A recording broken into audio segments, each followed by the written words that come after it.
everybody. This is Ana Nicolau from Iubirea. We are here with Rosie Walsh, the international best-selling author of The Man Who Didn't Call, and her latest book, Love of My Life, is out now in translation in Romania. And it is beautiful and heart-wrenching. And, I hope you pick up a copy and read. And we're here to talk with Rosie and find out more about her writing process, what inspired her to write this novel, and what comes next. So Rosie, thank you so much for accepting our invitation. I'm delighted to meet with you again. And congratulations on your new book. It's fabulous. Thank you so much. I've had quite a chaotic day with children and various things for the next book. And it's really lovely to hear those kind words and to remember that actually I am an international bestseller. Even though it sounds ridiculous, it's something that I can no longer argue with. It has become a fact. It has become a fact. And you are now out in Romania as well. And you've got a long stream of fans that were waiting for your book. So let's talk a bit about the book. What inspired you to write this story? This story has been years and years in the making. And it started, I would say about 9 years ago. My partner and I were having a really awkward dinner with a couple who we sort of wanted to be friends with. It was a sort of friends date. We'd just moved to a new city and they said, oh, let's all go for dinner. And there was just no connection, no chemistry. It was a really awkward, very silent, mostly silent dinner, until the guy in the couple started talking about an obituary that he was writing. This guy was a poet, and he started talking about an obituary that he was writing for another poet who he knew, who was very old and was, probably going to die soon. And I was fascinated by this. Like, did this guy know that he was writing his obituary? Was he sort of curating himself a bit better when they saw each other so that he'd get a better write-up? Anyway, it prompted me to start thinking about obituary writers and their work, and just the nature of obituaries themselves, which we generally sort of see as a sort of death-related job, but they're really not. They're very much a life-related job, celebration of life, and often they are just brilliantly written. So I over the next few years, whilst I was writing The Man Who Didn't Call, I just delved quite deep into this world and couldn't get enough of it. And I came up with millions of different ideas for this story, most of which were terrible, and all of which my agent rejected flat. In fact, she even sent me an email one day just saying, I don't understand, like, what are you doing? Until eventually I sent her an email saying, I know. Obituary writer starts researching his wife's basic details and discovers she's not who she says she is. And for me, if I've got a one sentence elevator pitch, I'm off. I want only to write books that I can describe in one sentence. And when I pitch them to people, if the people say, ooh, then that's it. I'm going. And that's what happened with this one. I think that's a very good strategy, because obviously I do that as a publisher. I always need to have an elevator pitch when I talk about a book. So the fact that you actually start from an elevator pitch and then go to writing, I think is brilliant. It makes my job a lot easier. Well, yeah, I think generally publishers do quite like my current strategy. So it's funny because I used to talk with other editors who we always said that writing the second novel is often much harder than writing your first novel. But it seems like you were writing your second novel since like before you started writing your first novel, or in the same time anyway. I think what actually happened was that I couldn't come up with a good idea for this story. As I said, I had my elevator pitch, but I didn't have anything else, and I couldn't come up with anything else. So whilst I was grappling with that, that's when I came up with the idea for The Man Who Didn't Call, which got an instant yes, yes, yes, yes from my agent. So I shelved this novel for a long time, but in the background, I was still just sort of ticking along in my head, you know, just doing research. And I would gladly still now even just read obituaries and, you know, interview obituary writers and sort of be part of that sort of life death world, because it's such a fascinating one. So yes, this was a second novel, but in many ways it came first. I just didn't have a story. So tell us more about your research process for this novel. It sounds fascinating. Well, I guess, you know, some people who watch this interview will have read the book and some won't. For those who have read the book, I can tell them that I started it knowing nothing about marine biology, nothing about obituaries, nothing about how can I there's a few things I need to be careful of here without revealing too much, but you know, I guess extreme psychiatric disorders. I knew nothing about many other of the other subject matters covered in the book, and I realized quite quickly that I'd bitten off way more than I could chew, and that the research alone was enough to kill me. It was extensive. It went on and on. And, you know, one day I would be talking to an obituaries writer at the Telegraph in London, and the next day I'd be on the phone to a marine biologist in Plymouth, down at, you know, on the other end of South Britain.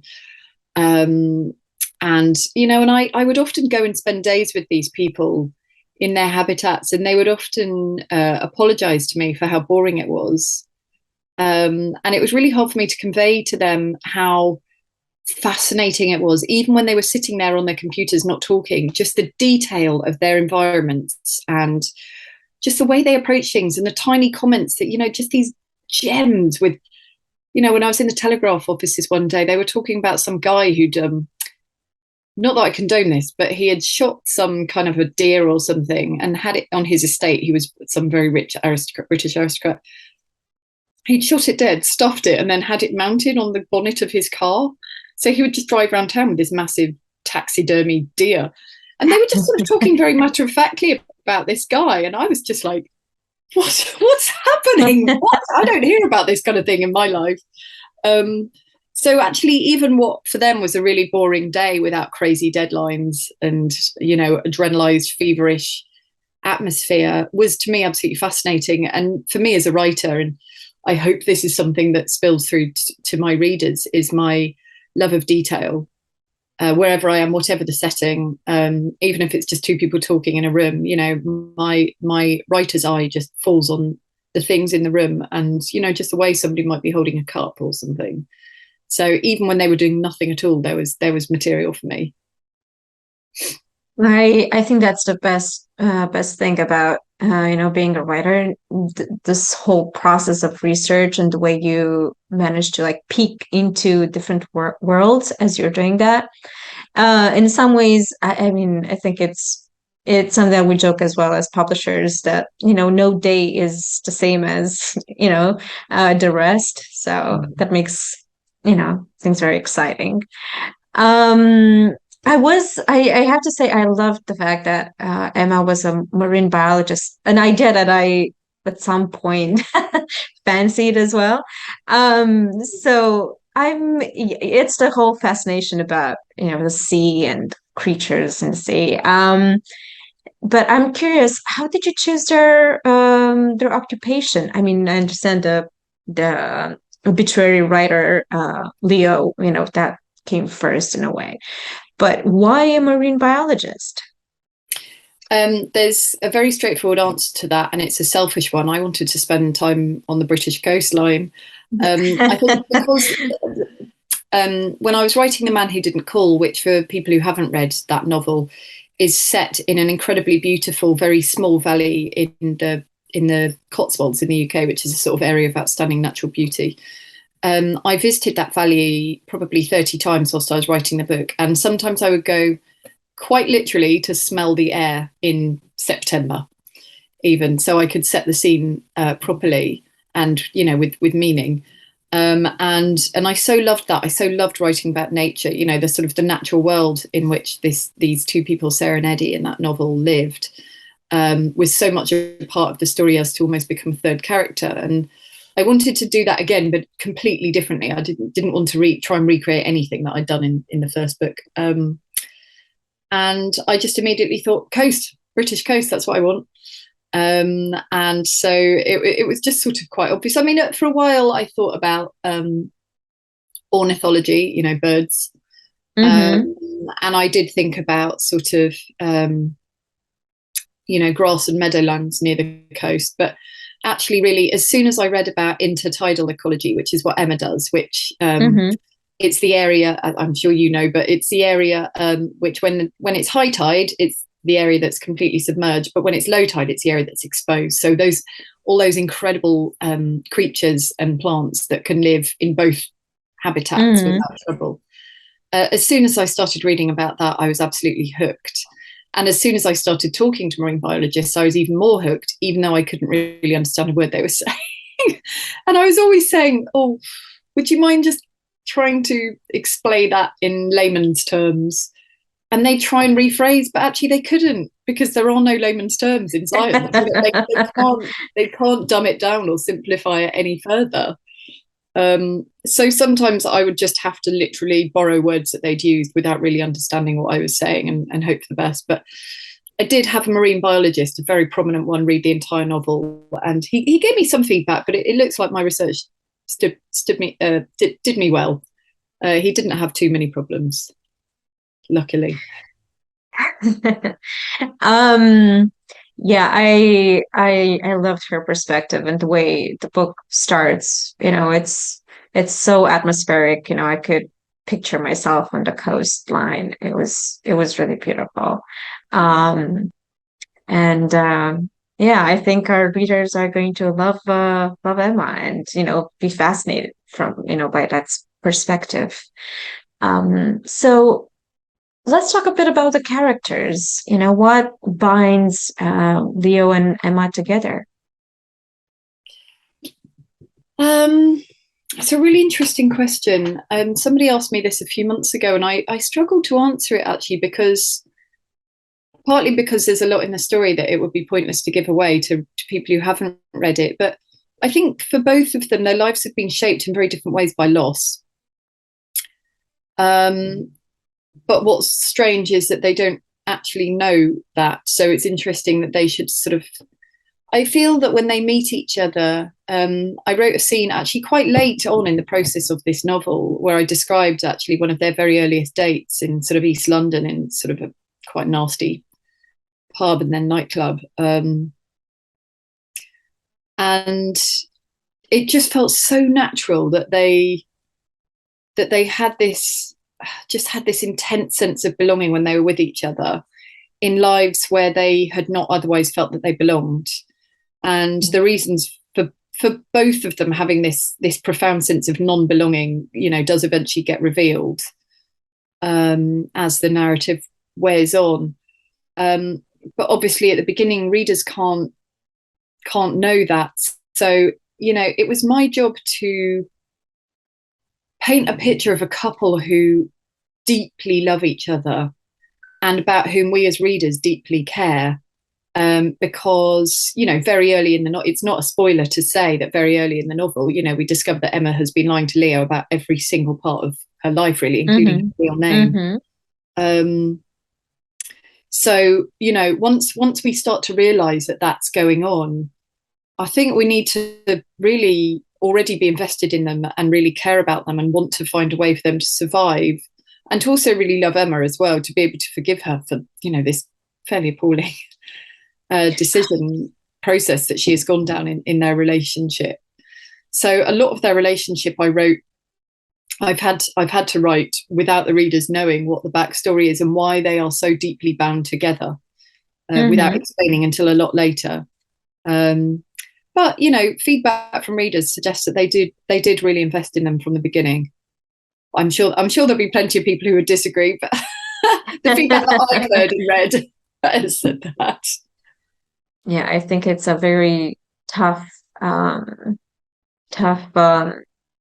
don't know, situation to put yourself into. To imagine that your husband is just, or your wife is just completely a different person and not, who you thought you were building a life with. And I think that's a great hook, a great, it catches you on from the beginning of the story. And yeah. So, what was the hardest part about writing this novel?